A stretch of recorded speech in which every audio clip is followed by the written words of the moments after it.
अगर वाकई भगवान हर जगह है तो इस दुनिया में इतनी बुराई क्यों है और लोग इतने बुरे कर्म कैसे कर पाते हैं? यही सवाल है ना आपका।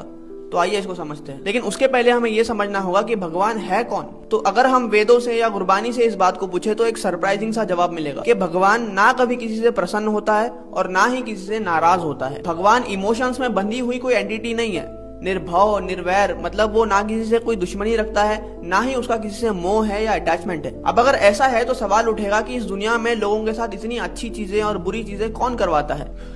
तो यूं समझिए कि भगवान ने इस डेवलपमेंट में, जिसे हम संसार कहते हैं, और उसके भी छोटे से कण बराबर की हमारी दुनिया में एक कोड की प्रोग्रामिंग फिट कर दी है। मतलब एक नियम लागू कर दिया है, जिसे ऋग्वेद में कहते हैं रतः और गुरबानी इसे कहती है हुक्म। और नियम यह है कि इस दुनिया का हर जीव, चाहे वो कोई आम इंसान हो, कोई महापुरुष हो या कोई अवतार ही क्यों ना हो, जो भी इस दुनिया में जन्म लेगा उसका एक इनविजिबल अकाउंट होगा, जिसे गुरबानी के टर्म्स में कर्म लेखा कहा जाता है। जिसके तहत हर एक्शन जो आपकी सोल इस बॉडी के थ्रू करती है वो दो पार्ट्स में डिवाइड होता है, सुकृत या कुकृत, यानी कि अच्छा कर्म या बुरा कर्म। क्योंकि भगवान ने हर इंसान को अपने कर्म डिसाइड करने की पूरी छूट दे रखी है, इसीलिए हम इस भूमि को कर्म भूमि कहते हैं। और यही कर्मों का ट्रांजैक्शन है जो हर समय हर कोई हर जगह पे कर रहा है, बिना ये जाने कि हर अच्छा और बुरा फैसला जो आप कर रहे हो वो घूम के किसी ना किसी दिन आप पे ही आएगा। इसी को गुरबानी कहती है मंदा चंगा आपना आपे ही कीता पावना। लेकिन जैसे हमने पहले बात करी थी, ये कर्मों का अकाउंट आपकी बॉडी से अटैच नहीं है, आपकी सोल से अटैच है। तो इसलिए उसे संचित कर्म कहते हैं, यानी कि बैलेंस कर्म। और उसके अकॉर्डिंग जो लाइफ आप जीते हो, जो अच्छा या बुरा आपके साथ हो रहा है, वो है आपका प्रारब्ध कर्म। और जब तक आप अच्छे या बुरे कर्म करते रहोगे ये ट्रांजैक्शन चलता रहेगा।